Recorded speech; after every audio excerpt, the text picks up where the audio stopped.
Good afternoon, I'm Dan Morse. We're at the Montpelier High School Gymnasium on Sunday, January 5th, 2025 in Montpelier, Vermont. You're about to hear the story of the 1977 Montpelier High School Boys Ice Hockey State Championship. This was a team that went 18-4 and won the first and only Boys Ice Hockey Championship in the history of the school at UVM's Gutterson Arena. This is the third year in a row they are attempting to win the championship. In this game, their star goalie gets kicked out with 29 seconds left and a 1-goal lead. Their backup goalie has to come in cold, and they're led by a coach. Although he never played hockey, as a Hall of Fame athlete, college coach, he had the drive to win. Montpelier is an 8,000 person town, the smallest capital in the United States. Jimmy Carter is president, and there are outdoor rinks everywhere.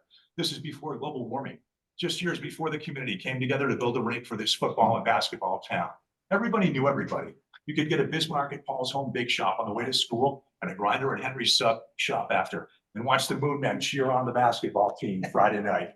Kids knocked on one another's door to play street hockey and skate on their rink. On Saturday night, they watched hockey night in Canada with Peter Puck. This was miracle before miracle. It was an era of rough and tumble hockey in the 1970s. It was also an era of no technology and no cell phones. This was the greatest time to grow up as a kid, and people were together like we are tonight. I'm Dan Morse, I'm an 84 MHS alum, and I played hockey on the Montpelier rink as a kid. I was a bidding co-champion. I got my trophy right there. Got a little pink nail polish from my 4 sisters on the face. And I'm here tonight with Steve Provost, Tim Pratt, Coach Jim Michaelson, Dave Kingston, Mike Mercier, and Chip Henderson. Gentlemen, please introduce yourselves. Tell our listeners the number you wore, your position, and what you're doing now. After you, Tim. Hi, I'm Tim Pratt, and I played defense. I was on the team for 3 years on 74, 70, 75, 76, and 77. I was captain of the team, co-captain with Dustin Lang. Dave Kingston. Dave Kingston, my number was number 1. I'm still working, probably working for a long time because I'm still trying to figure out how to grow up, but I think I'm on my way. So if you can give me another 10 or 15 years, I can tell you what I'm doing then. But right now, I'm really lucky to have gotten my steps in life starting out with this group in high school that influenced me and put me on the right path in my life. And thank you for that, for being my teammates. And it's now I own a company and I've got some employees, and it's like being a coach and having a team. So I'm getting to, have fun with that. And finally, I think I'm on my way. Perfect. Steve Provost. I'm Steve Provost. I wore number 9. I think I played 4 years. I appreciate you guys coming together and all these memories, all the stuff you guys sent out brought back a lot of memories. I am blessed. I live in Dallas, Texas now. I just retired last year, and I have 3 daughters, 2 son-in-laws, and 6 grandkids, all living within a mile of me. So, and they all wear number 9 in whatever sports. It's 6 upside down. Whether they want to or not. Go ahead, We've Mike. got Mike Mercier and then Coach Michaelson to go here. All right, how you all doing? This is Mike Mercier. We number 17. I was blessed to play with some amazing players over my 4 years back then. This championship year, I was matched up with Scott White and Dustin Lang, amazing players. Scott White, the absolute hardest working player you'll ever see. I wish we had film on just him. I'm retired now.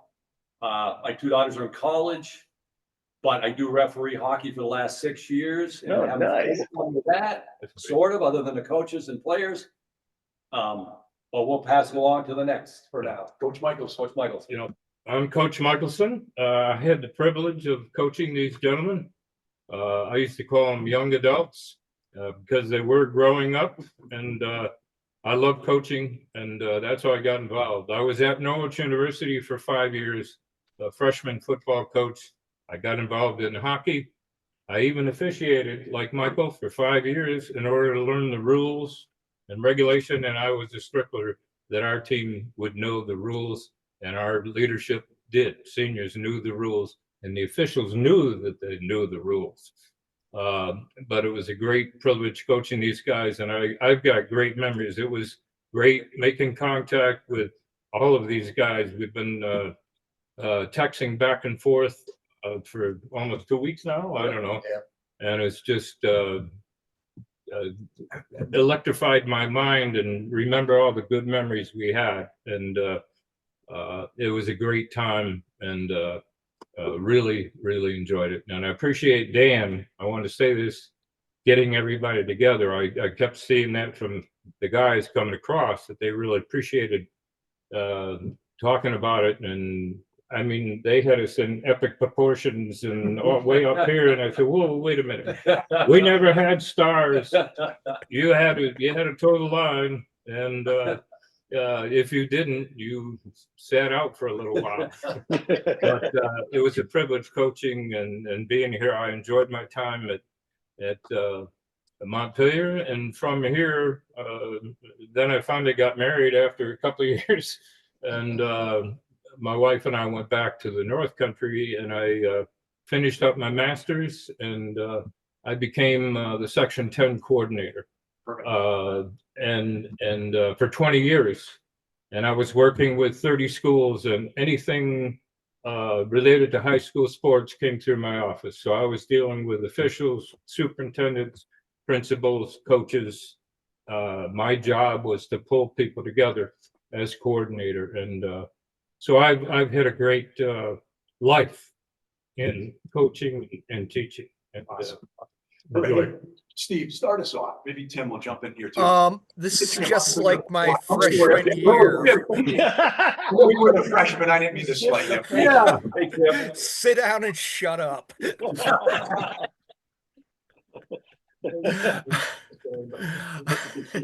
Hey guys, it's great seeing y'all. It's great seeing y'all.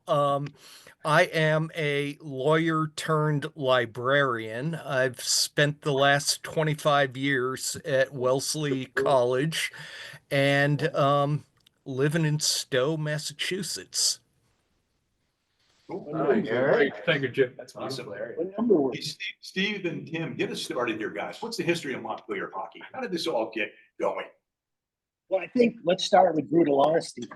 This was not the cool sport by any means. There was football in the fall, and I had the privilege of, like Mercier playing football. And then there was basketball in the winter, which is kind of funny when you think about it because Vermont's a cold weather state. But there was basketball. And then, hockey was sort of where the ragtag kids who were tall enough or athletic enough. I actually dated the basketball cheerleader, which is no girl ever went home and went, "Oh, I'm going out with a hockey player," man. And their dad, "Oh, that's great." They went, "Oh man, I don't know, I should check this guy out." But we were ragtag because we didn't have a place to practice until the rink came along. Our home games were away games in a weird way. And we just attracted the kids who were looking for something to do, but nobody was saying, "Hey, you're going to be the high school football quarterback or the point guard on the basketball team." And I think that's part of what makes it so cool. We were the first ones to win a state championship, and we were the ragtag team. That's true. Yeah, so actually, getting into that the way, because I was the elder statesman, I guess, because I was older than some of the other kids that were starting in on the 75 team. And actually, the way I looked at it always was we all had backyard rinks. I mean, there was probably a third of the team played on backyard rinks with each other in different zones of Montpelier. And the glory of it was at some point, Bantams, when they had the old rink by the river, where we used to lose pucks and then we'd all go home because that was the end of practice because we shot them over the boards and they were in the river. We had to leave. And it was actually, it was a zone where it was a magnet for all those backyard rink players to actually have a focus on a team. And it was really weird because instead of taping newspapers to our shins for pads, we actually, now our parents had to buy us something that, we had to actually take a shot on or something like that. But yeah, I think that everybody in the NHL talks about, the game they play outside, what do they call it now? Winter Classic. Winter Classic Yeah, that's it. is, You know, the Winter based on Classic, that I mean- outdoor rink. Well, that's not what we were based on. We were based on outdoor rinks that actually now came to this centered area now where we could all go out there and show our talent, what we were learning in the backyard, which was basically shoot the puck, hit somebody, blood was good. And then after that, everybody went home, no matter what the hell they had left of sticks or anything like that. So it was actually the birth, in my opinion, really the birth of hockey at MHS, because there wasn't a lot. There were some ragtags, Charlie Lewis used to coach, and I think I went through 6 coaches in 2 weeks or something like that.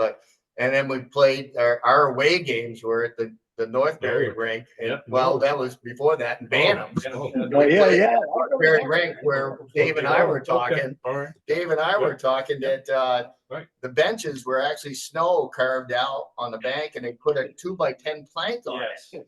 And then my first broken nose was at that rink. No And, cages. yeah. So anyways, that was a catalyst, I think, of bringing those backyard talent to this centered area of let's go for it now. So Chip, Just 3 stories from our backyard rink, because there was a Pratt backyard rink.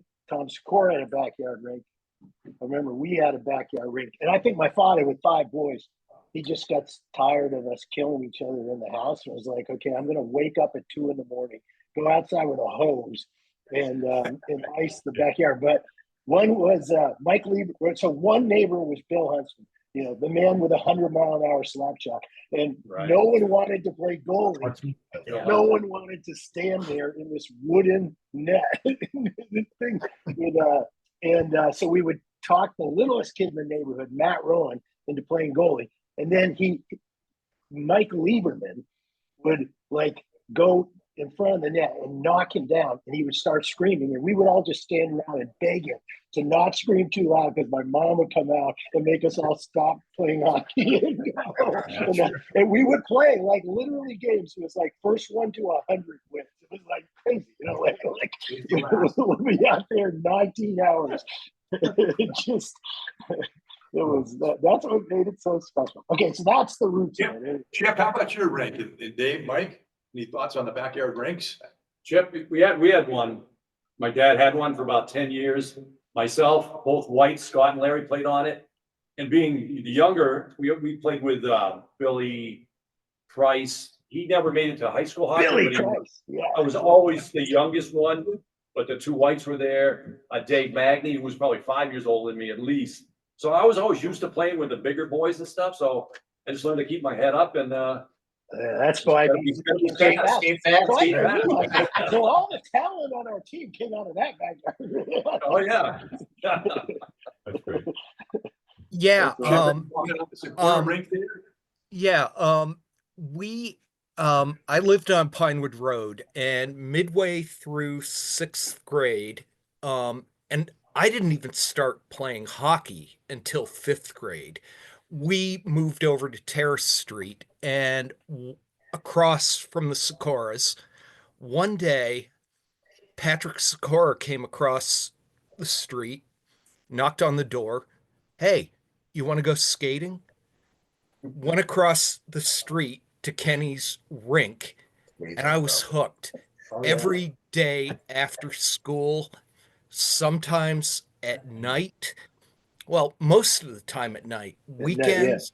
Yeah. I mean, that shaped me. Yeah.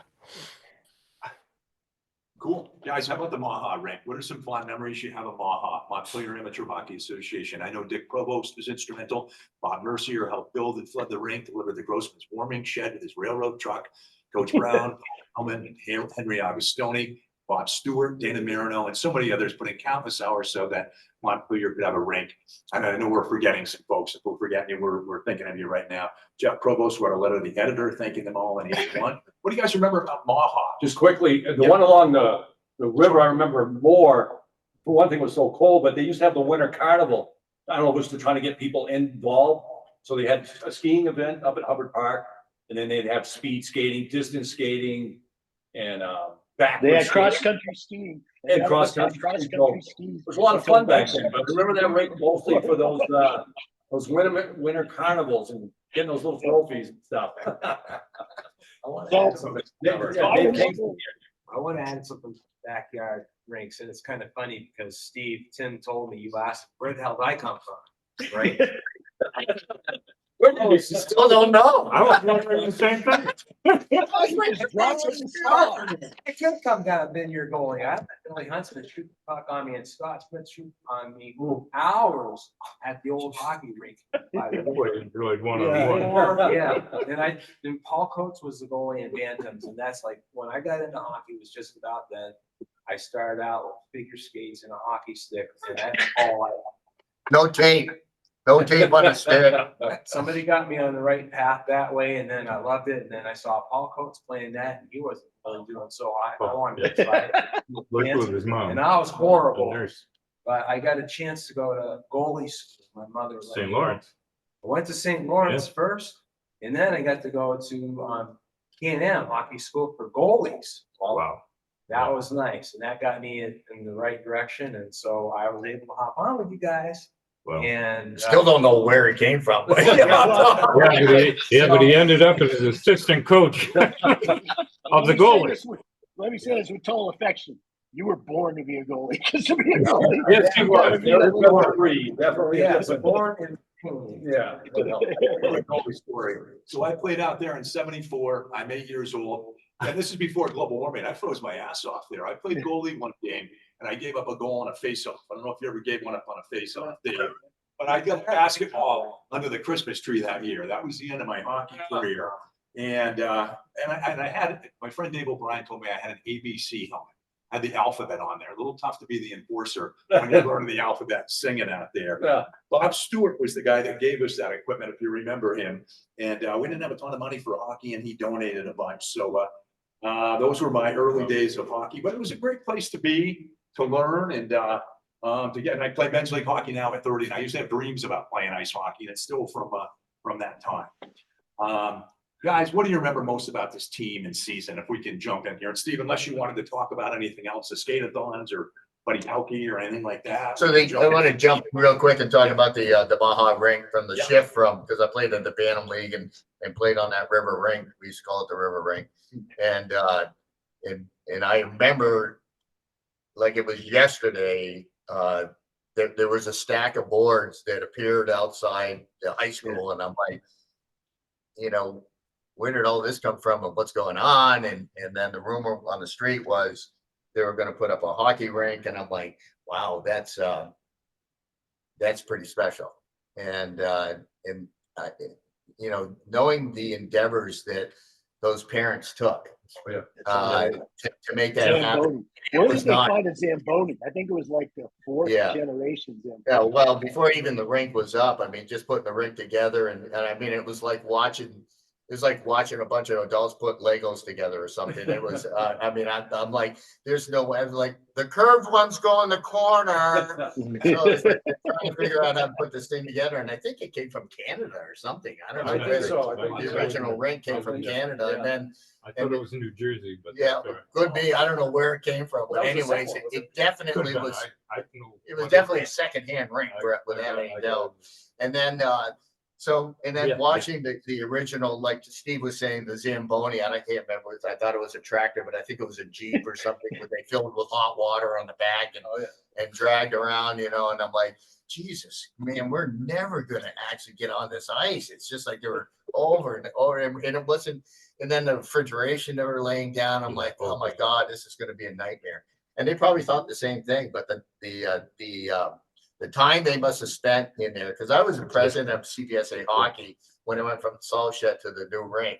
And just that transition between the salt shed going to the new rink was a nightmare. And the teams and all they had to do with that. So once that actually happened and we got on that ice for the first time, it was like, it was an Olympic moment. It was just game changing until it was 30 below zero and we had to scrape the ice. Coach, I swear to God, you had something to do with this because John Sanfason was, John you know, Sanderson. no, he was the welder, you know. Oh, yeah. Oh, yeah. Yeah. He went- Anybody remember the 60-pound metal scrapers we had to scrape the ice with? You know, we had to push those. I swear to God, we won that state champion based on those 60-pound metal scrapers. Because it was the best conditioning we ever had. And that was before we started practice. Scrape the rink, boys. I'm like, oh, Jesus, you gotta be kidding me. Oh, yeah. So yeah, So that's I- my in the rink. But yeah, it was amazing they put that together. I really mentioned that, The didn't memory I? that sticks in my mind, and I'm sure it ran at a deficit from the day it opened because you know it took a lot of scraping to get this thing open. Is we had a fundraiser where we all had to skate for 24 hours. I don't know if you guys remember that, but like I had never stayed up for 24 hours. I think I was a sophomore that year, and I remember like 3 o'clock in the morning. You know, we were still out there skating. We would wait for we get a 5-minute break. It was freezing, and then we go back out and skate another 55 minutes. And that's how we raised money for the, you know, like $100 at a time for the hockey. And it was cold, obviously. Oh, yeah. so cold. So many times. So that's cold as stove. Guys, you want to jump to the team here? You want to chat about Maha a little bit more? Over the team? Yeah, I'd love to hear about some shagging cars or maybe Oh, moving that Sister part. Oh, Mary, that. the Cat Stevens, the Moon Men, Go ahead, things like Captain. that. Wherever you want to go with the team and we can, in the bus rides, maybe Randy and Jaime, like people would love to hear a few of those memories. Could I just throw one? Sure, yeah, Do go you have an ahead. Jump assistant in. coach? I'm drawing a blank. I didn't think so. Not in the beginning. I didn't think so. That's just. I think Brooke started the championship year, That's 76, 77. right. He was on the Francis? buses. Yes. Francis? Brooke. No, Brooke. coach. Yeah, Francis Brooke. Really? Yeah, I was he having coach these- under helped me, you I guys guess. out. Yeah. I remember He- him singing on the bus. I'm like, why was Francis on the he bus? was, So that's why I Rockin' Robin. I guess he played goalie. Rockin' Right. Robin. Rock. There you Rockin' go. Robin. Absolutely. That's in my brain. Well, we had the best singing bus. And he going. could sing, and Francis Brooks could sing. Well, Oh, yeah. I ended up singing barbershop for 19 years. When I get back to the North Country, yeah. just Well, I gave it up. think just to start, Dan, I think the camaraderie of the team was incredible, and it came from not necessarily what happened on the ice. I mean, think about it. We would, as a team, go to basketball games and sing Yes. in the stands. Well, we we were were the great cheering supporters, section. and they supported us in the championship and the regular season game. Yeah, they waited until we got in the playoffs to That was support us, but impressive. we were there like everybody there. But the you know, when it would snow, shagging in the I guess that's what we call it, shagging, where you would grab the back of the bus and Jaime would drive you down and like if we hit one of the speed bumps and then That Tim. wasn't what I was doing. Coach might have been close. That was- He's denying all of it. With Cat I didn't Stevens, see a thing. yeah, Cat Stevens is still looking for royalties from Tim's version of his song because Sure he is. Maybe I was in 8th grade, because I do not remember that in the least. The shagging oh, out the we back. used to do Remember that. cars in We the parking lot, but not a bus. Off the car, not Yeah. the you know, bus. we did a bus one night, much to the dismay Well, of the maybe I was adults. in How far did you share? Okay. So anyway, getting back to the team, but talking to Steve, what he's relating to as far as the camaraderie of not only the team, but I think ironically, the two teams between the year before us and so I graduated in 77, so it would be the year of 78 and 77. The bond between that age group, if you will, was pretty amazing. There was no discontent from people that were younger than us. There was no quizzing on what you wanted in life. It was just a marriage of youth, I guess, if you will, and the ability for those to support something we both loved, and that was really sports. And my involvement, because came from, probably everybody knows Janino, or my mom, and dad, who were incredible supporters for every sporting event. So I wasn't going to let her out scream me, so we had to get more people together in order to put her down a level. So she taught me everything I know about yelling, and and we did a good job of it. As a matter of fact, there's a picture in the yearbook with me with a megaphone, and that megaphone actually came from the football field at Norwich University. And a cheerleader, for some reason, I must have swooned her when I was 7 years old or Oh, something. you did. You were handsome. And I painted that white with the Montpelier with a green M on it. And that was the megaphone that came from Norwich football field that we used in the stands for the Moon Men. And the Moon Men were infamous for more than one reason than just cheering. So, and some of the cheers we did. I thought it meant something else. Probably would not be politically correct right now, but Dave and I were talking about some of the stuff that we did as the cheer squad and probably just some of the best times we had as far as that marriage between that basketball team, and because they're both winter sports, but that marriage between the basketball team and that year of 78, 77 class graduating was pretty amazing. Yeah. Don't forget about the 79ers either. It was about 5 of us on the team too. You guys did drift in behind. You had to walk in behind us, I think. Yes, we did. We were just as loud. We were just as loud. A lot of magic. Yeah. Between teams and everything, just like, I don't think it'd be ever people like that. Not a small school, a very small school, Exactly. you know, it's the work. It's something special. Sure. Yep, still do. Yeah. Speaking of something special, Steve, do you want to tell us about your audition to Sister Mary there on the ride home, the back of the bus? Well, yeah, well, so, Tim being so funny and creative had taken Cat Stevens' song and reworked it as Moon Shadow. But then, what went with it, I'm not sure Coach even knew all the time, is, on these long rides, which I think added to the camaraderie, because again, the basketball team, when they finished the practice, they just went home. We had to drive back, we had to ride back together. Exactly.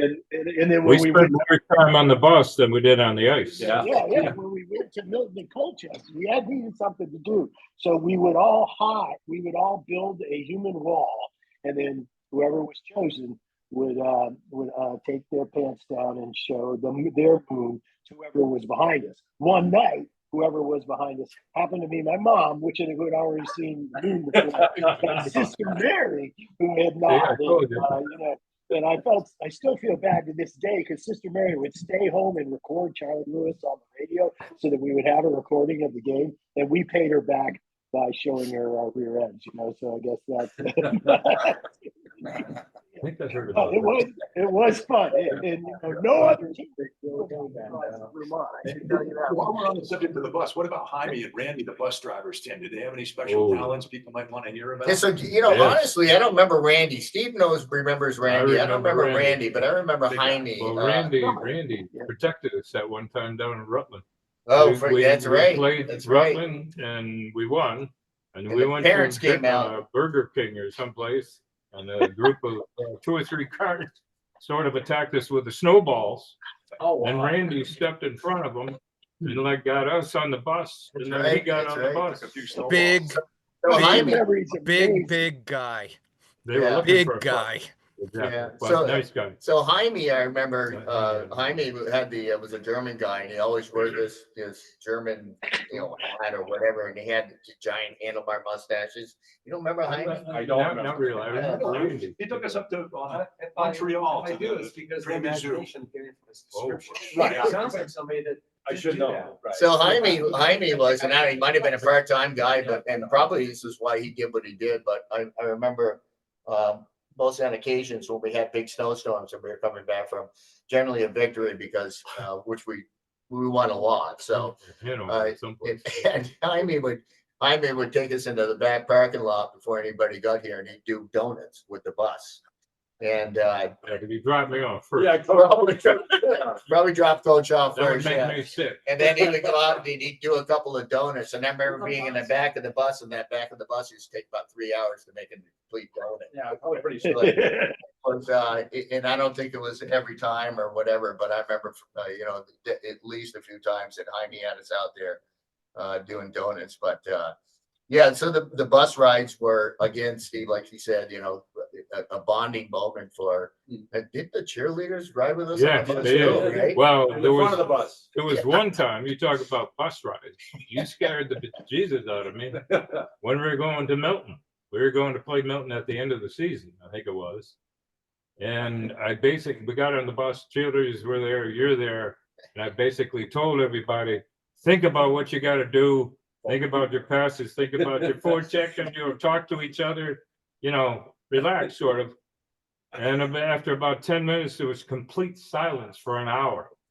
And it just drove me nuts. I cued you guys, I don't remember, but I cued you out. Don't ever do that again. That scared me because you're supposed to be loose going into the games and be thinking about what the heck you're supposed to be doing. We got a little tight. Yes, you did. Well, I thought you were tight, yeah. But you won 6-4. All right. You All beat right. Milton 6-4. So I want to jump back to the goalie again, and Chip, I want you to jump in whenever you're ready. I got a question for you in a second here, unless you want to hop in now. Dave, you were the backup goalie when you were younger. What was the turning point in your season? When you guys came together as a team? What role did Mary Dupree play in inspiring you to be the best goalie you might be? I know you got a bunch of all-about equipment from your dad. How did Mary help you? Well, Mary, if you watch this, I'm sorry. You were mean to me. So I was a chubby freshman with short, and I was the backup goalie. I didn't even have a jersey. It was sad, and my parents weren't even happy about that. And I'm not even really very good. And she teased me because I'm going to be the starting goalie next year. There's nobody else, right? But that must have been the year I went to T&M hockey school. I knew I was going to be okay. But I'm sure she gave me a lot of motivation because she really made me feel bad. I mean, Thanks, Mary. Thanks, I'm gonna Mary. show you. So Yeah. Mary, I want to thank you, Mary. Yeah. she Brought us a state championship. do that today. That'd be a meeting intervention. Oh, it's just It was old school, right? I Oh mean, my God, that's the worst thing that ever happened to me in my life. That's probably the best thing that ever happened. So thanks. Yeah. Well, yes, I never got shamed, but as a freshman too, I was number 10 and I had a football jersey. I wore a football jersey. Everyone else had hockey. Oh, I jersey. remember that. Yeah. Football jersey. And I wanted 17 so bad, but Mr. Huntsman had it when he was a senior, I was a freshman. that's right. And all I could think of was in the, after I'm like, I want 17, I want 17. I want to play. But coach had put me on first line halfway through my freshman year. Right. Like, I think I deserve a real jersey next year. And I did. I got number 17. And it's on my jacket, so I can prove it. You learned it. You learned it. I wore Skylar Azor's 13 football jersey my freshman year. And, I didn't deserve a number freshman year like Mike did. No, you did. You're on the team, you deserved it. guys, what made this? How team- about skates? Go ahead. Yeah, we'll bring That's that fine. up. What made this team special? Was there a turning point in the season when you came together as a team? What point did you feel like you might have a state championship team? No. I'll start off with this game, okay? I had been telling these guys, if we're gonna go on, we gotta develop a third line. And we had Scotty and Mike and Dustin, and then we had a checking line with Larry and Steve. And Eric and Peterson and Whalen, John Whalen. Oh, yeah. They rotated on that line. So we had basically 2.5 lines. And I said, we need to develop a third line. And we did. And their main job was to force the puck, make a bad pass. If they got the puck in the neutral zone, to send it back in and get the first line out there and cause havoc. And that's what we did. But in the championship game, I don't know if you're going to get to You this. will, but you can jump ahead. That's Yeah, fine. yeah. It came true. Is that Tom Sikora scored scored one goal. For Each sure. Yeah. line scored one goal. Yep. And that, to me, that was very, very important. But the third line did their job for these guys to do their job. And I remember Steve coming off the ice and Larry was digging in the corner and Sikora was going over the boards and he's heading right for the middle of the rink. And out comes the puck that Larry kicked out, I think. And it's on Sikora's stick and he's moving right down the middle on their goalie, who was what, 6'4", 6'3"? I don't know. He was a big guy. Put it right in the 5-hole. And, that was victory to me right there. But also I was telling the guys that theoretically, we didn't need a goalie. If everybody does their job, okay, if back checking then our defense could attack. I'm a defensive coach. And our defense could attack if they see that wing coming, they know they got help, and at least throw the guy off balance or take away the power. And then the wing pick up the puck. And then we start out. So theoretically, you don't need a goal. We took them at the blue line, or tried to take them at the blue line. I try to emphasize that. But sometimes these guys didn't back check. And what I did, The other way, yeah, especially that first line, right? Well, if they didn't back check, what I did in practice the next week was have them skate backwards and learn how difficult it was for Pratt and these guys to skate backwards. And they learned their lesson, and they started back checking so that our defense could do their job.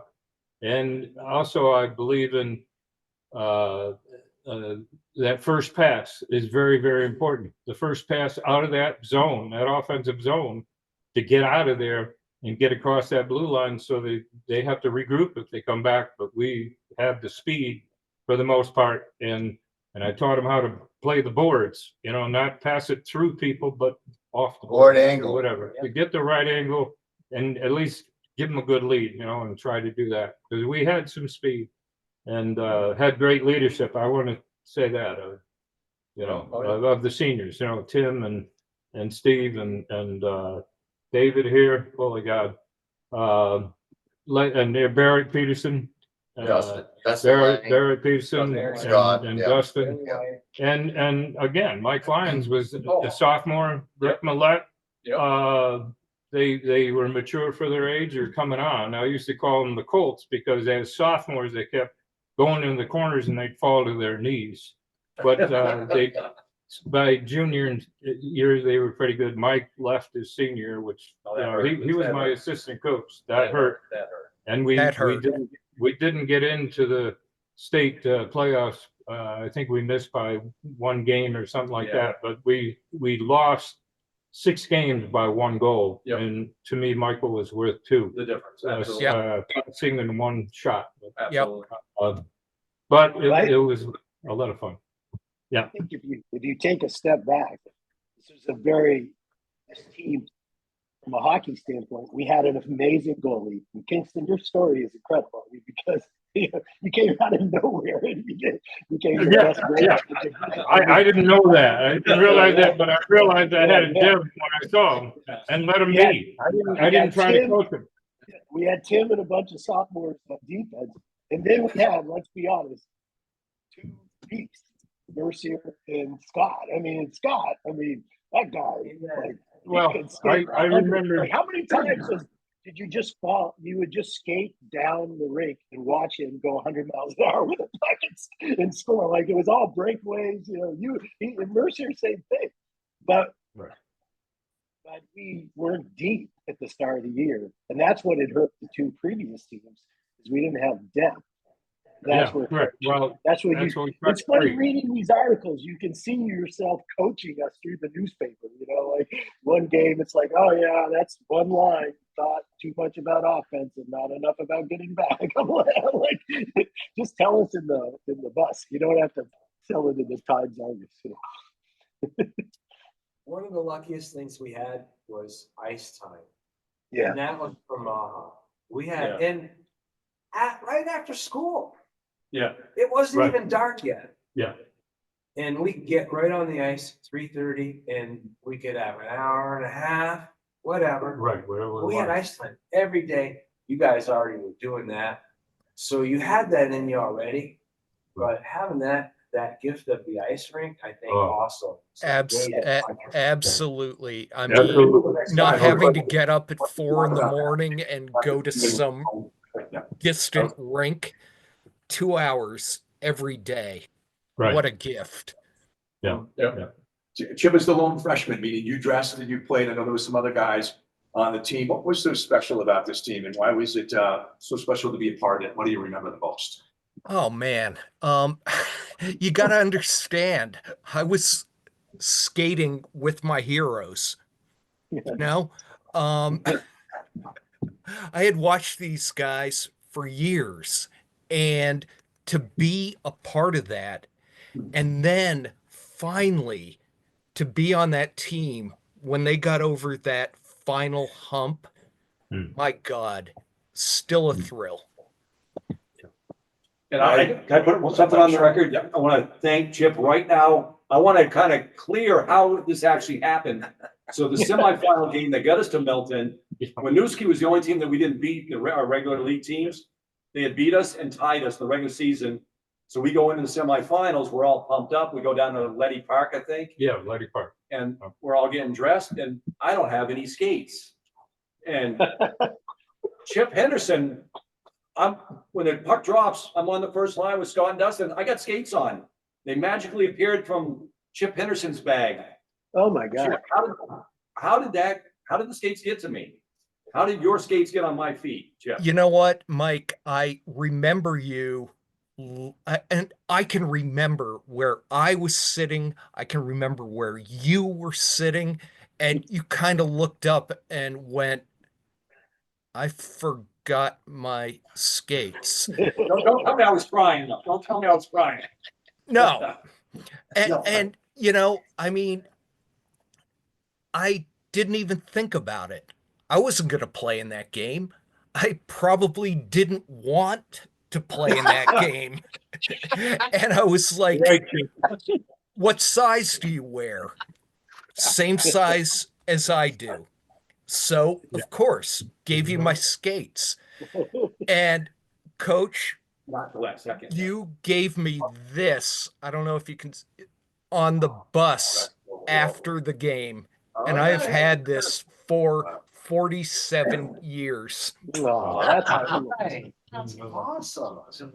Well, you got an assist on my 2 goals, Chip. Yeah. So, I don't know if you ever put that in the I was stats, just gonna but add, he did should have he got score? an assist.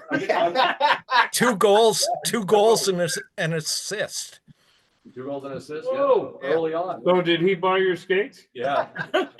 Yeah, I returned them. Yeah, it was amazing. Sharpen. Amazing. Sharpen. I hope so. Thank you, Chip. Yes, thank you. Good. Thank you, Chip, for the record. Nice to see you get that puck. Yes, that's cool. Guys, let's switch gears to Coach Michaelson for a minute. Tell us about Coach Michaelson. What type of coach was he? What was his style? What were practices like? Obviously successful in leading this team. He was only on the state championship. How did he communicate and motivate you during playoffs or state championship games? Mike, you told me on our Zoom thing about this push-pull thing he did. You still remember some communication thing. Yeah. How Coach communicated with you guys, and why was he effective? That the biggest thing was I remember, not specifically, but I remember he was a communicator and you'd always about input and feedback. He can't coach us. You need some input from us. Then he'd give us the feedback. And I just remember that and the communication, and it took us a long way, and it took us to the state And championship. that you talk to each other. And You we have communicate. It's on your this. game. It's your game, All not the- my game. It's your game. all the So way you gotta around. communicate with each other. Yeah, in the moment, in the game, on the ice, everything is a little different scenario, whether he's at practice, he's talking, we're listening. I referee hockey now. It's a whole different animal, these coaches to the players. It's bizarre. And I refereed 3 elite games yesterday. Players are disrespectful, the coaches are, I don't even know what they're worried about, but they're not coaching. They're coaching, they're control.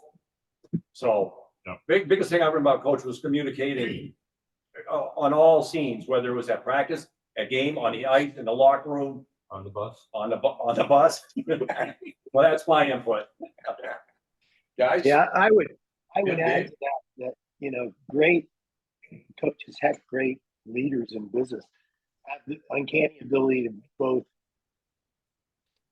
really convince you that they're in it for you, they care about you, they know you, and then at the same time, set standards that you don't want to fall short of. And Coach, that's your gift. I mean, I can remember going to the bench and when you had done something. Speak up. Right. Speak up. Get closer. I can remember coming to the bench and when you had done something wrong, or not gotten back on to back check, or you had this thing with your arms that we called you flex. We had, a physical representation of I'm not pleased with you, and that would kill me because I thought, oh God, I let the guy down. At the same time, I mean, as I told you last week, I mean, you changed my life, putting your arm around me and saying, hey, you should go to the school in upstate New York. And, I care about you as more than just a hockey player. And that combination, that's so delicate. So many coaches are either too tough or too soft. You had both. And that's so hard to do, that balance of tough and soft. Because we didn't want to let you down, but we knew you weren't in it for yourself. We knew you were in it. All you cared about was us. And us more than a score on the scoreboard. Us, developing what we could be as young men. We need more of that today. Yeah, to echo that, I mean, I didn't even know we had a coach. Basically, he was, and he didn't do a lot of skating on the ice. And now I know why. Guy never played hockey. No. I'm talking about when we was on the ice coaching us. He skated like a football player. Control 3 different groups. Yeah. So anyways, Like delegate. Basically he was delegating from the center of the ice. But the thing I remember about the thing I remember about Coach was the center ice huddles. Oh yeah. And we'd have that educational part, whether it was part of the middle of practice or the end of the practice, or whether it was a subtle correction or whatever. But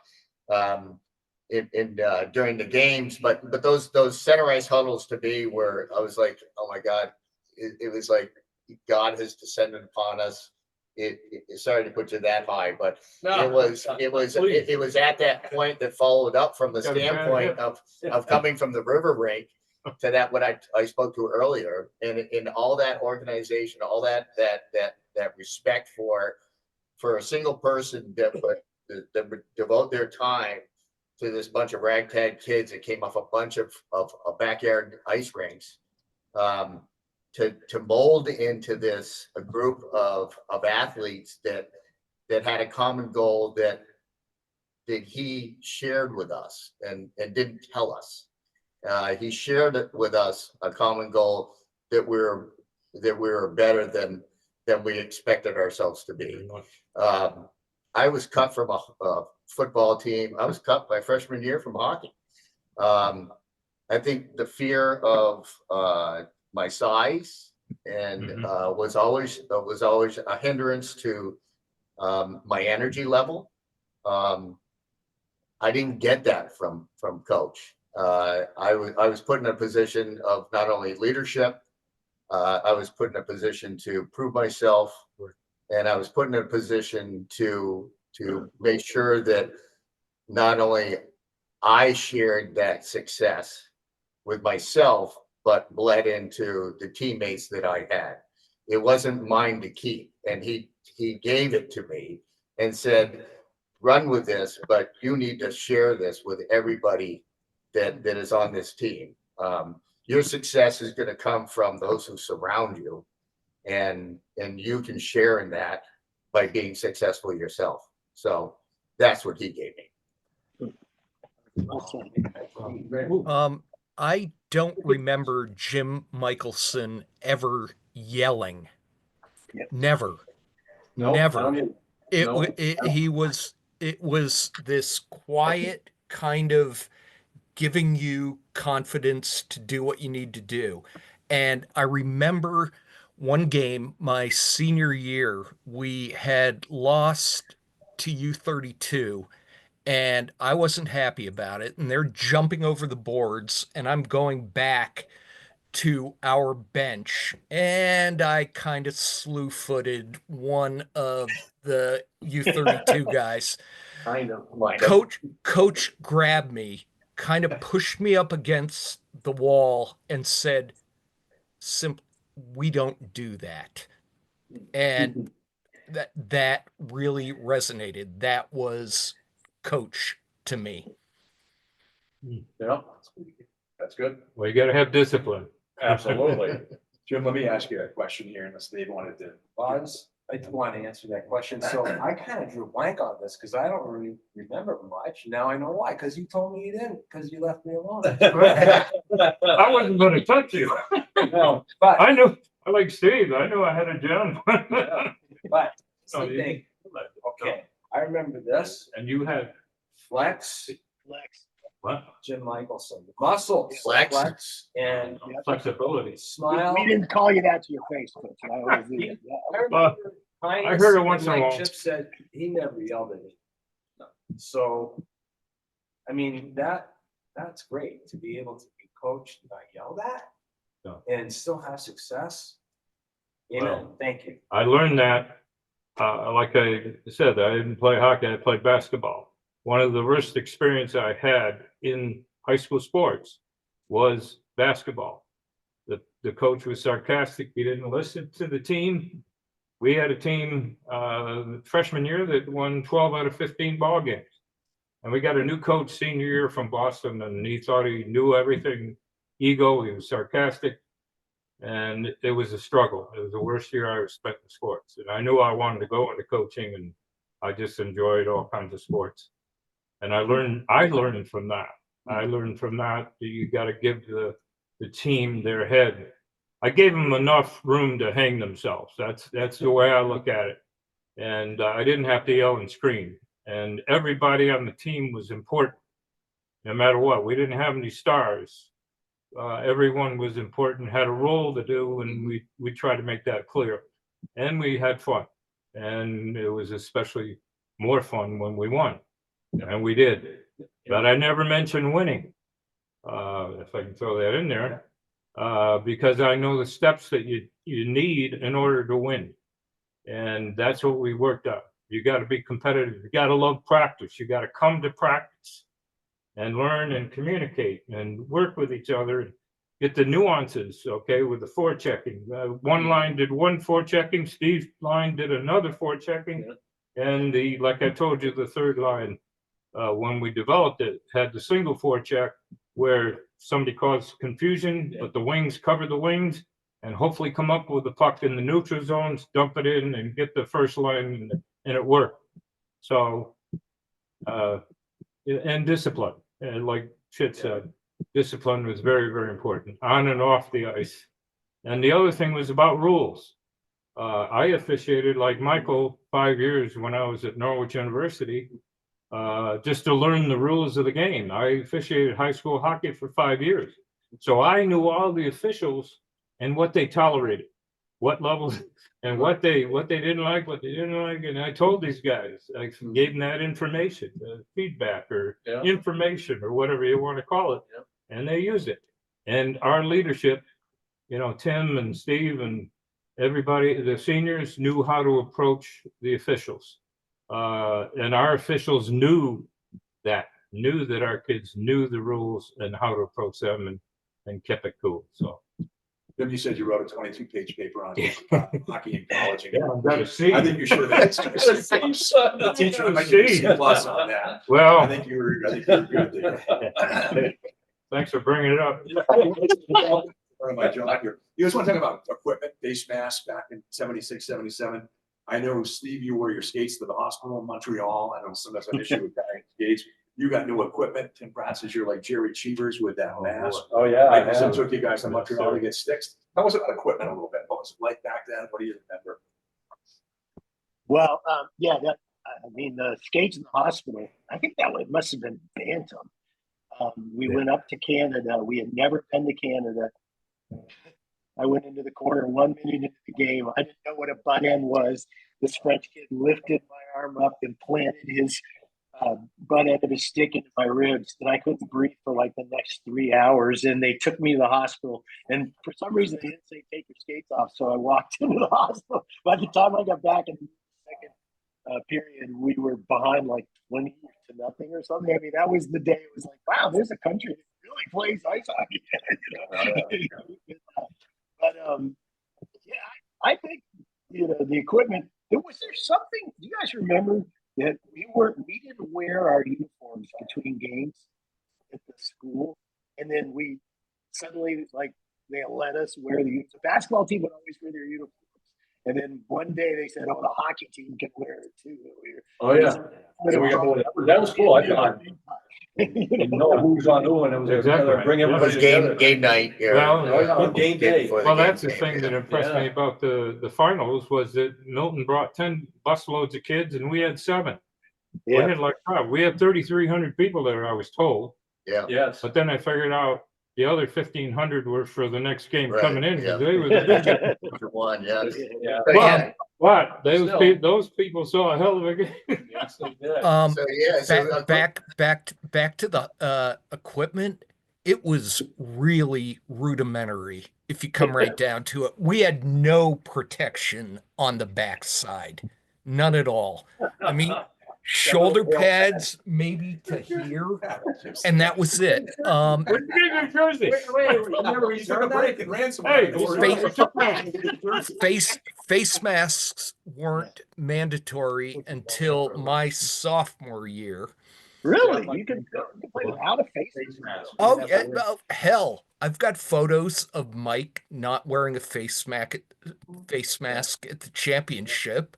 I don't know if Tim did. I don't know if you did, Steve. Well, I guess all those photos, yeah, we don't have. Yeah. My Yeah, my there is my no- my there is- mother made me. Yeah, there was no face mask. I mean, matter of fact, I got chips in my elbow from the so-called elbow pads. Oh, those things. You know, being a defenseman and standing in front of Dave, who had pads that were 3 inches thick. I'm like, and I had shin pads that were like a click above the newspaper we used to wear on the backyard rink. And I'm like, I don't know if I'm going to stand here much longer because Dave's pads are much thicker than mine. And you know, it was basically, and I'm going to say it out loud and on public radio or whatever we're doing here. The cups were pretty useless. A cup check on a player generally meant a trip to the hospital because it wasn't really an act of protection at all. It was an act of defiance that you were a bigger man than you proposed.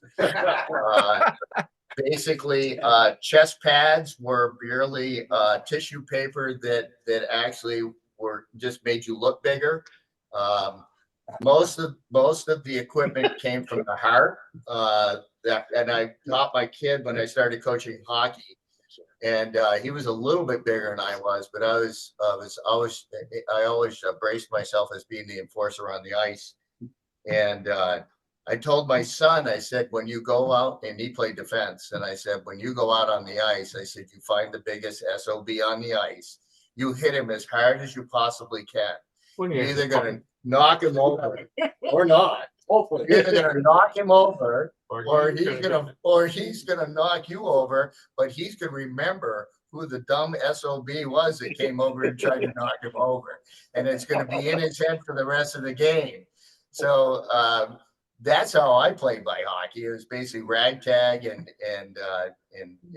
organized chaos, as they like to say. But equipment wise, yeah, there wasn't anything there. You know, I got a story when I got out of the Navy, I came back and I played adult hockey at Norwich.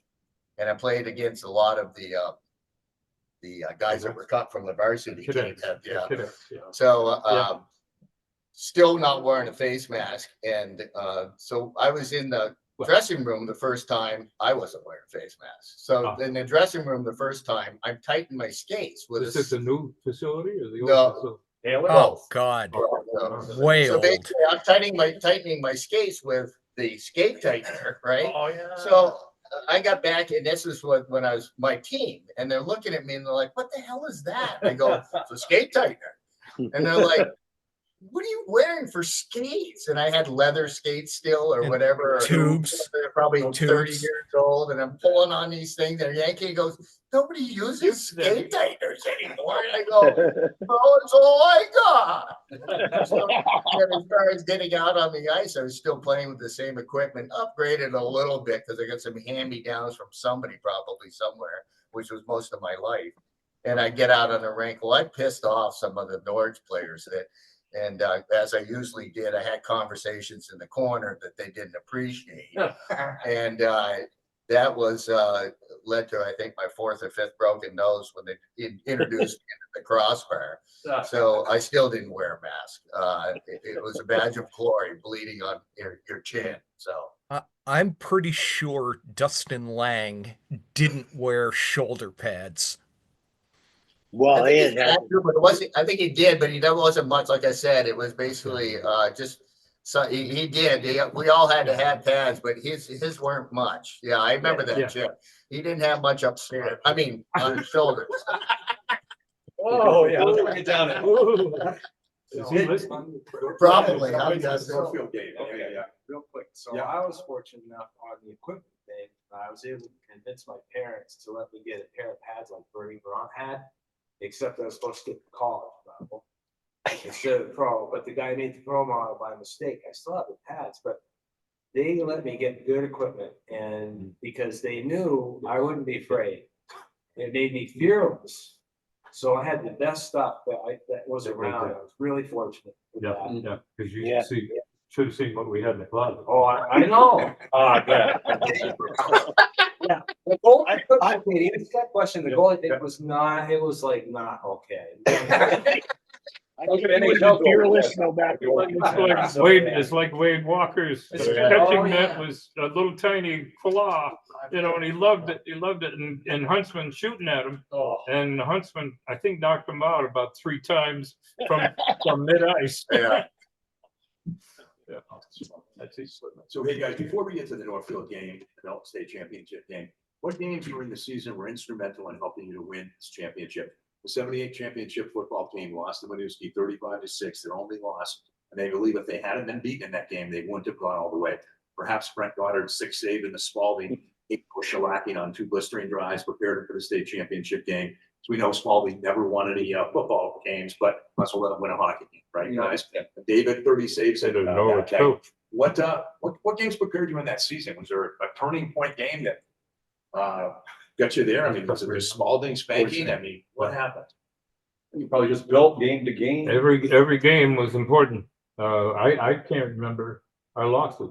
And winning is fun. It's not, but you don't coach that, but winning is fun and you want to do that and you know what it takes to win. That's right. So you do that. Yeah. There was one game against Northfield. There was like, they had something like 50 shots, I don't remember. And I was spinning around like a top. And we won that game. And it was just a miracle, I think. But that, for me, probably, like, okay, you can do this. You would probably know more than But that, Yeah. than us on that. I But guess I have to But say every sorry game- if I every win game was defense Call and that game. what I used to tell the team was that victory has 100 fathers, defeat is always an orphan. And they took it to heart, like Tim said. They played with their heart, and that was important. I used to put these little quote. They were salada teabag sayings up on the board. I don't know if these guys paid attention, but it was up on the board. And the other thing was there's 3 types of people in the world: those that make things happen, those that watch things happen, and those that wondered what happened. And these guys made things happen. Who was the big rival? Was it Northfield or Milton or? It was, to me, it was Northfield and Winooski Yeah. were the toughest. Yeah. Yeah. Yeah, And then Milton came on later. They were the Yeah. Cinderella team, and we were the old hag. We'd been there a number of Yeah, times. I think Northfield was the closest thing we had to Yeah. a Spalding MHS rivalry. Northfield was, Yeah. I mean, as far as the turning point games are concerned, I don't think there were turning point games, but I know there were games that we got more jacked up on than others that we felt that we had to win to continue to prove to ourselves that we were actually good enough that we could compete at that level. Northfield was always for me, Northfield games was always a must win and always just an incredibly physically hard game. They checked harder than anybody I ever met. Steve Duquette and I had more conversations in the corner than I can remember. That guy could crush a ball.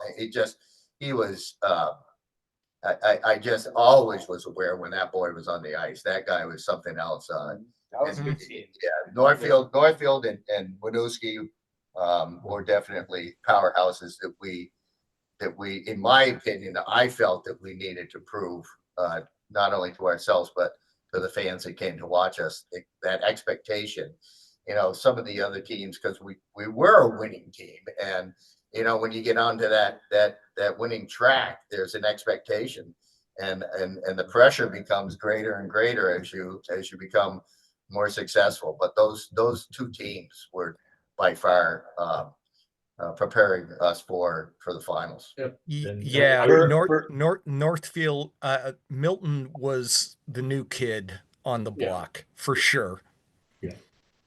So Well, I remember, I think we say Northfield because during the year they were build up to the championship year. They were the nemesis, and the year before, we even scrimmaged with them. Yeah. Whatever. But going into the final game, we were playing Northfield, and it was 2-2. We had beaten them twice; they'd beaten us twice. So I think that added to the pressure or the height of the game. You know, the importance of the game. And I think that carried over into that 76 year. This is the next question I actually want to get to. So tell me about the playoff game against Northfield. Dave, you stopped 40 points to advance to the state championship. What do you guys remember? Tim, I think your mom was there with her fur coat. What do you remember about that? This is the 75 championship loss to Northfield. So, I mean, what the pressure was like for you, Dave. What do you guys remember about that? Wish I could speak it out loud. I don't remember. I don't remember. It's a blur, but Okay. how many 44 saves? So they said the paper on the article somebody sent me. Yeah. That's why you don't remember. Right, So right. I do remember that Northfield game. I just remember that intensity from the beginning, and it was probably self-administered pressure from a leadership standpoint, and basically Coach was great at leaving me to deal with my own emotions. But yeah, I remember stepping from the moment I stepped on that ice, that intensity and that expectation of not only myself, but and again, I think we bled into each other. If you can't do it, I'm going to, and if you don't, I will. There was a lot of I remember being real tight for that game. And speaking to my parents were just phenomenal. Supporters for not only hockey, but my basketball, football, all my kids' brothers played different sports. And my mother somehow went over the ice, over the glass. I think she must have gone over the glass on the bench side, jumped onto the bench and ran out. Was this mid-ice or? She did. I was in the corner at the end of that game, and I remember you hugging her. yeah, Yeah.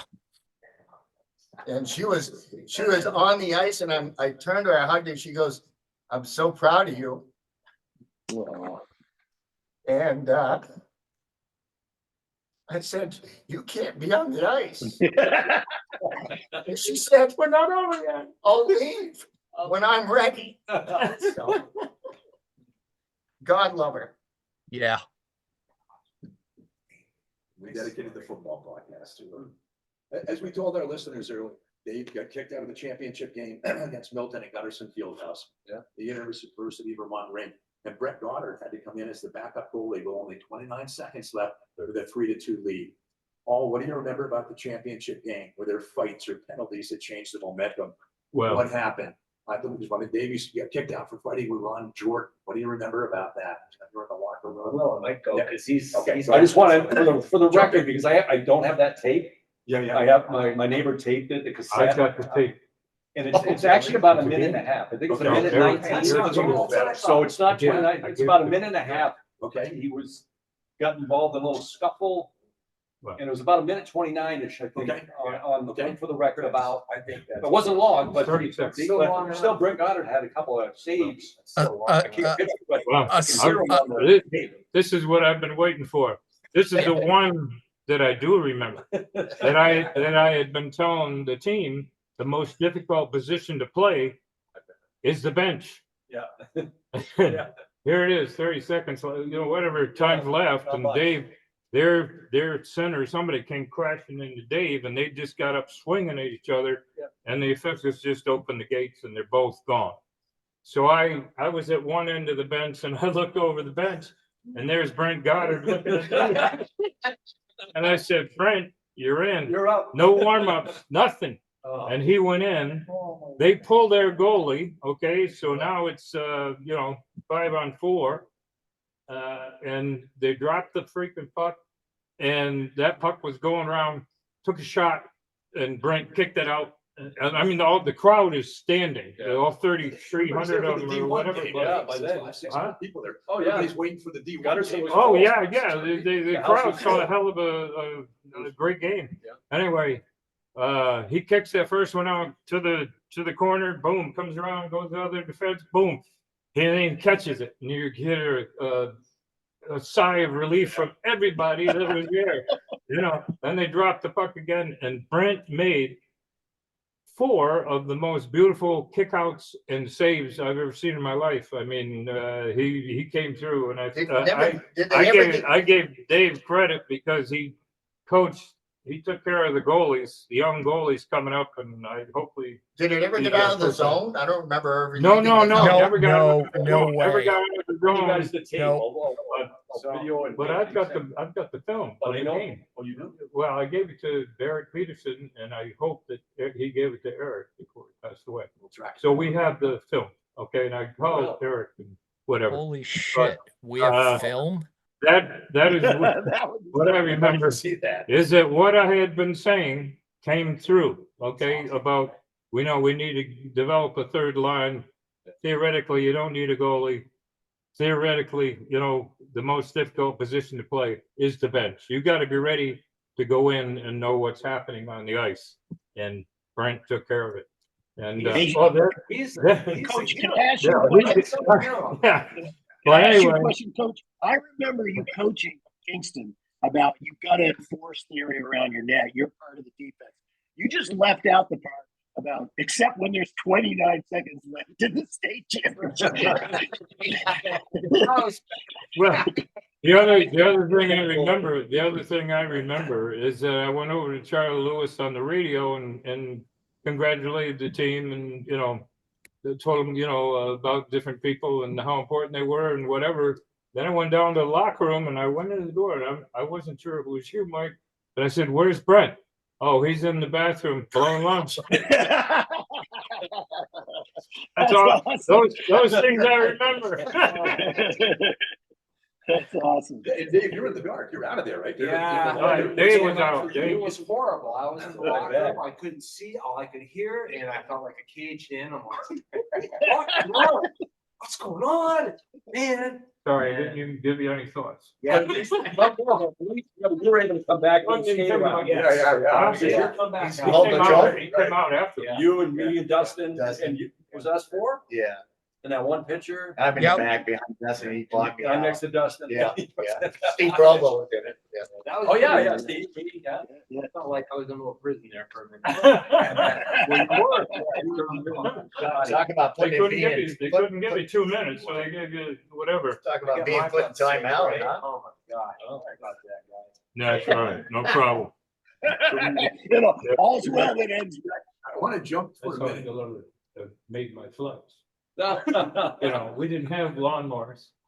it a 50s, 60s? No, Probably 50s. 50s. Show that to the audience there. Huh? There you That's go. where I developed my flex. Is we didn't have power mowers. We had to develop our own. We had push mowers and clippers if you wanted work done, and shoveling. Oh, yeah. Speaking of the past, Yeah. some of the guys from the 74-75 team, Dave Nash, Kevin Doss, Billy Huntsman, Ed Coolidge, Pete Anthony, helped build up to this championship. Dustin Lang was on that team and his team along with a few others. I know Dave Nash scored the lone goal against Northfield that we got in a 3-1 loss in 75. We got that trophy out here. And you guys lost by a lot in 76. What do you remember about those games and players? I know you talked about Dave Nash giving you rides home, Tim, Billy Huntsman slap shot at Norwich. Maybe Dave thoughts about the 76 game, how it prepped you for 77. What do you guys remember about those guys, teams? Well, the one I remember is Dave Nash when I was coaching, and I think came back that fall or whatever. And Dave, I mentioned it to Dave when Dave Morse here when we were talking. Is that I named him the Remora. Okay, and I don't know what that is, but I learned this from Coach Priestley. He had a couple of kids that could put the puck in if the goalie left it laying in front, you know, didn't kick it to the corner, and the puck is laying there, and whoever got to it and put it in, that's the Remora. And David Nash, I remember him. Neighbor. He practiced that in his yard, in the driveway with his net and gloves and tennis ball, all summer. The stick handling and putting that puck in the net. Okay, if anything's left over, boom. He was the remora. A remora is the fish that hangs onto the shark and eats the seconds or thirds and cleans up. And he did. And that's what I remember about him. And Goss, was it Goss? Kevin Goss. Yep. I think my first captain Yeah. and him and Dave Nash. I remember those two, and Dave Huntsman. Holy God. Yep. I gave him the green light that you get the puck, boom, you can take it down. You can do whatever you want with it and hopefully get a shot off, and not at the blue line, a little closer. But he was dangerous and he was a threat. And I think the opposition respected him a little bit. So, Yeah.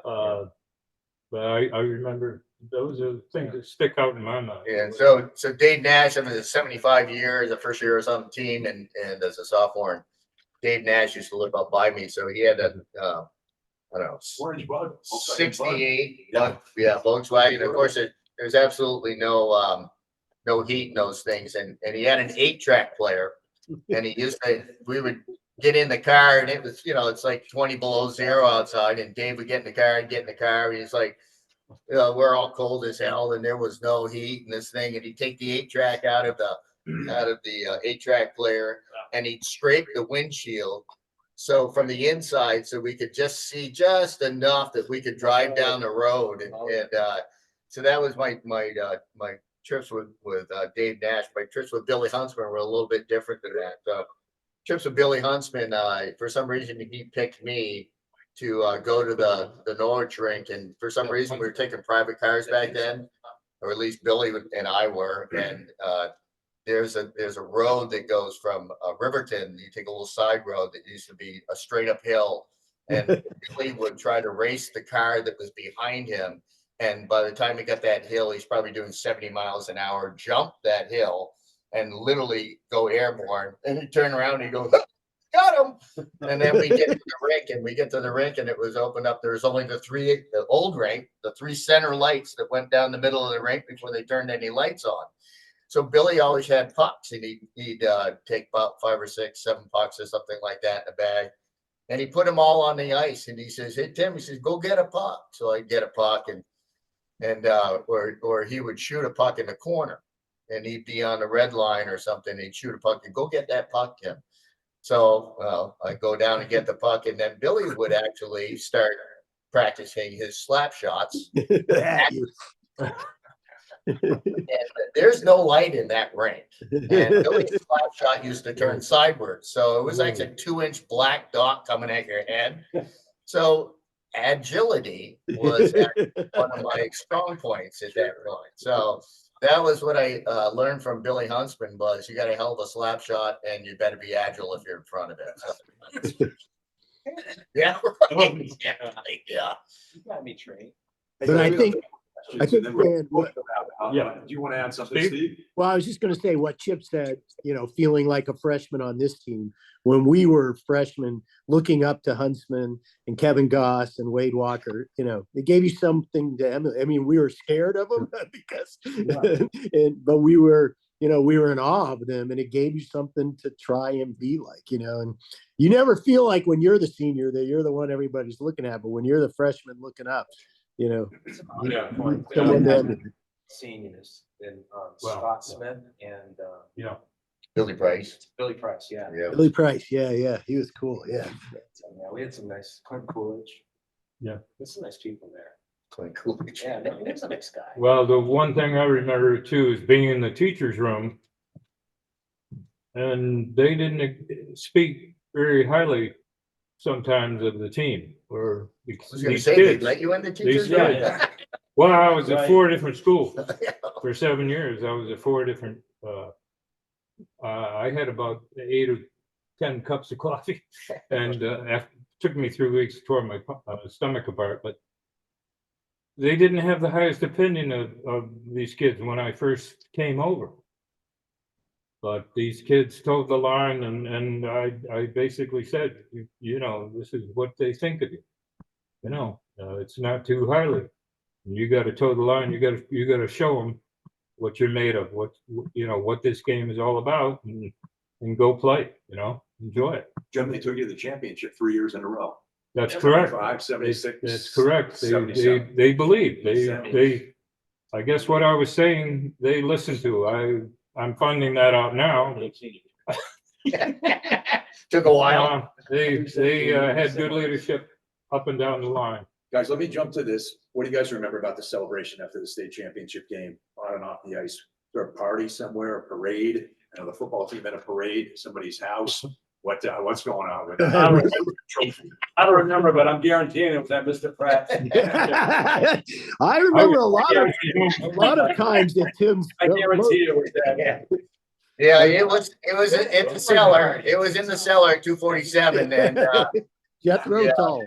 and that's about all we could say. I don't know why. It was very polite. Actually, I was talking to Dave last night, stayed at the house, and we were doing a lot of reminiscing. We talked about the party after the game, and you know, I remember at one point I was saying to Dave, I said, "Geez, I was in the cellar, and we had the black light posters, the Bella Plus strobe light, everything, you know, the music going on and everything, and I look around, and there's like maybe 4 or 5 of us down selling. Where the hell is everybody? So I go upstairs, and everybody's around my mom and dad upstairs in the kitchen talking about the game, and I'm like, Jesus, what's going on here? I said, that's not where the party is. But I tell you what, like I said, getting back to my parents being, everybody knew them. Everybody heard them. There was, you couldn't, and that camaraderie again, not only spilled into us as players, but us as a team, as a Montpelier in itself. And again, we were so ripe for, all those backyard rinks to get together, all those parents to get together. They were all so ready for that success to happen. And that was, that party was at our house. I don't remember we ever had a parade. No, but we got jackets. We did get got jackets, yes. But I don't think we needed a parade at that point. I think everybody knew who we were by the end of that The season. key thing is people showed up at the game and cheered us Yeah. up. Yeah. Football, they gave us a parade though. Yeah. Wasn't that nice? Fire trucks, Not right? us, not us hockey Yeah. players. Oh, yeah. That's a whole nother podcast. Don't get into Guys, it. let me And- jump in. I think since and- the rest of somebody else has got another story they want to throw out Well, here. Yeah, I was 14. I didn't get to go to the party. I didn't either, Chip. I was 32. I was there. I was gonna say, there was nothing There wasn't an legal. age limit. I don't There was think. nothing legal about any of those parties. No. That's all I'm saying about that, Janino. Yeah, this is a broadcast. That's good. So guys, tell me about the role of parents, fans, the school, Montpelier High School community. I want to mention the cheerleaders, Beth Marinelli, Diane Cicchini, Sally Eldridge, Maureen O'Neill, Jane Donnelly, Karen Stalker, Susan Healy, who all they played supporting the team. And the reporters, I want to mention that because without them, I couldn't put this podcast together. They did a great job. And the yearbook staff, without those folks. Yes. it's impossible Oh, to do a definitely, podcast. definitely. And Charlie Lewis, anything you want to say about any of those folks other than a thank you or remembrance for them or all the cheerleaders? Cheerleaders was amazing. The amount of commitment they took for hockey. That's I good. mean, we were barely accepted as a sport in the school, and they cheerleaded us. Yeah. I mean, hats off to you girls. If anybody sees this, Yeah. Thank you so much for the commitment and the Plus, time. plus it's cold in those rinks. It's cold. Cheerleaders in rinks, that's just unheard of, but they did an awesome job. And I love the things they made for us. They put on the wall. Oh, yes. yeah, well, Oh, that's right. I forgot about that that. was Yes. important. That Yeah. was, The very hockey important to sticks get. or whatever, Yeah. and everybody had we had their numbers and, The lockers. oh, Yeah. yes. That to me, that was like, wow. That was nice, cool. Thank you. We were a team. That really, it all came together like that. We were the hockey team, you had the sticks and stuff. The school and the fans. We made hockey cool. Yes, you did. You say you made cool. Yeah. At least in our minds. That's all that matters. That's all that matters. That's all that matters. We don't Winning will do that, Tim. Yeah. don't have to convince anybody else. To a point. Well, speaking of that, let me mention the names of the players on the team. This winning team, Coach Jim Michaelson, Brent Goddard, Tom Sikora, Scott White, Dustin Lang, Tim Pratt, Paul Coates, David Prentice, Bruce Reineke, Dave Kingston, Jim Jarvis, Jay Ruel, Eric Peterson, Barrett Peterson, Steve Provost, John Whalen, Steve Reineke, Tom Abiati, who was also the manager of the football team, Chip Henderson, Mike Lyons, Ricky Millette, Paul Provost, Ebado, and Mike Mercier, a late addition. Your sisters picked that up. There's your team right there, your state championship team. We want to make sure all those guys are remembered. I don't think we're forgetting anybody. As we get ready to close here, would you share with our listeners how this experience shaped your life in a positive way? How it helped you in high school or something, or someone you'd like to remember from your time growing up in Montpelier and playing hockey at Montpelier High School? I'm just gonna quickly thank my parents for not only being hands-off, but the support at the rinks and all those rides to it. Appreciated that so much. And my sisters, 4 sisters, and now my wife and my 2 daughters who I coached and stuff. I appreciate everything about that. It's been a great life. For me, getting to play with these guys, getting to grow up in Montpelier, but the grit that you all had that rubbed off on me gave me what I needed to have that fight. I'm sure of that. So thank you. And it was great growing up now. Very fortunate. Yeah, I actually mentioned touched a little bit earlier about being the smallest guy in the room all the time and with the loudest voice because I didn't want to get stepped on. Toughest. I actually took away from what Coach taught me to never surrender. I became very successful in my career. I spent 40 years as a chef. I directed as few as 2 people and as many as 75 through my career at one time. That leadership and responsibility that he taught me and gave me to run with actually bled through probably my entire life. Aside from my parents, who are magical people. And then the community was just outstanding. I don't think there's probably, I'm sure our feeling about what happened during those glory years that we so everybody speaks of, it did carry on, and there was other community relationships that carried on through the football that Mike was there, that he experienced. My brother Eric was part of the 78 team football team, and my parents were still there. Their just relenting push drive to give us Opportunities. yeah, just that helping hand and the money that they spent and the endless hours that any parent gives up for a child to be that successful is without a doubt, and coaches is without a doubt exemplary to them as people. I don't think we can ever thank them enough, and I hope everybody thanks those who they love every single day because it's important. Yes. Steve and Coach Mike. Yeah, I echo what everybody said about our parents and the gift of growing up in a small town. I will echo what is said about Coach. I've had a great life. I mean, I think I've been a direct report to 1 president, 1 senator, 2 governors, 3 members of Congress, and 4 Fortune 500 CEOs. And it all goes back to the lessons. I was in the restaurant business for 30 years, which is the ultimate sort of ragtag business, as Tim knows very well. And the thing that Jim Michaelson taught me, 3 things. 1, it's not the score on the scoreboard. It's doing the right thing, and the score will take care of itself.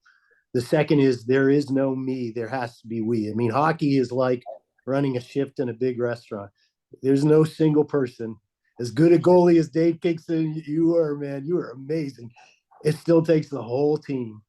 And then the third is, pay it forward. And Dan, the reason I appreciate you bringing us together is so I could say thanks to Coach, which I'm embarrassed I haven't said thanks, because you changed my life, and the lessons you taught me and us, I think we use every single day. And that's pretty incredible. 40 years, 50 years, 50 years later. Thanks. We're getting old. Wow. That's the thing about teaching and coaching is they don't get credit enough when it happens. Yeah. Only And when it it happens 15, 20 Yeah. years 50 years later. And yeah, very much appreciate it. I was very fortunate to come into this situation. I love teaching and coaching, and wow, everything was right. I guess somebody said that earlier. Perfect. And it came together. But it was hard work every day, day in. Like Lombardi said, you win them in practice, and it's an everyday thing. He never said it's the only thing. It's an everyday thing. Winning is an everyday thing. Yeah. You've got to work, and then you have fun in the games. You work during practice, and you have fun in the games. And that's one of the approaches that we take. I think the other thing we didn't realize at the time is you had just met Stevie, I think, and she was. Yep. Yeah, well, You guys were like a. we met in like college. a package Got deal. married 12 years later. Yeah, you I were didn't like have time, Steve. I didn't have time to get married. you were like guys- a package You guys were deal. my kids. And what I didn't realize at the time is you were role modeling for us, how to have a great partner. And because it was Stevie was part of it, and that was cool. Yeah. That was really I was cool. going to say that when she had the cheerleaders after you guys. Yeah. Throw that in, but she did that for a couple of years. She was the advisor to the Yeah. cheerleader. I Question, Steve, has um, something to do with the fact that you asked. I'm in my early 60s, and sometimes I look back on what did you do with your life? And my We all wife We told didn't me get the 80s. today, you were part of something big. And, I really was. And whatever else happens, I've got that. I've got you guys. And that means more to me than you'll ever know. Thanks, Chip. Thanks, Jeff. Dave, did you go yet or not? Share? You want to say something? And then I was gonna Well, close. You have a question? Yeah. Well, I have a question for Steve. Steve? But- Yeah. Yeah. But I'm getting, which is really more important than my question for you, is that how this man here brought a shining light into us, and that greater than our championship, the way that I'm pretty sure all of us have touched other lives in one way or another, positive.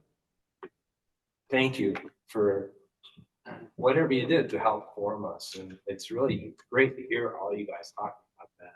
Thank you. Quick question. Sure, and then I'm gonna close. Yeah, Okay, yeah, that's fine, Steve? yeah. Steve? Yeah. Do you remember writing a campaign speech for me in high school? Yes. Like that was how many years ago was that? I had it. So I'd like Whatever to- happened to your political career? Apparently you needed a new speech writer. Wait. He lost. Was it anything like the one you wrote for George Bush in '88? No, it's 92 and it didn't go that well. We won. Thank you. Yeah, Running for what? vice president. City council. Against- Oh. Perfect. Guys, I want to also thank my wife Allison, my Oh, daughter Agnes, and my son Jason for supporting me. My podcast don't happen, especially my wife. So thank you, Allison. Thank you. Thank you, Allison. Guys, in closing, we dedicate this podcast to Bob Mercier, Michael's dad, who along with many other Montpelier community members put in countless hours to build the Maha rinks. We appreciate Bob for his dedication and all of his time setting up and flooding the hockey rinks and tennis courts at Montpelier High School late into the night with his youngest daughter, Chrissy, for bringing the much needed Grossman's warming hut over to the new rink with his railroad truck. And he made men out of high school boys for summer work on the railroad. Bob had a hand in the 77 hockey state championship and the 78 football state championship. We also want to remember Charlie Lewis, the voice in the night for WSKI, who played for the Montreal Canadiens and brought the play-by-play into our homes, and with great enthusiasm for the boys of this championship team. We will forever remember your voice as we continue to listen to your broadcast of this state championship hockey game. And last but not least, Coach Michaelson, for his dedication, love of coaching, and love of players, bringing Montpelier High School their only hockey state championship in the history of the school. Jim coached not only hockey, but softball, and he coached with kindness, directness, and great knowledge, acquired through his years as a Hall of Fame football and baseball player at St. Lawrence University and Hall of Fame coach at Norwich University. We thank all three of these men for their dedication and contribution to Montpelier hockey. I'm Dan Morse. Thank you all for listening. Have a great day. Thanks, Steve. Thank you.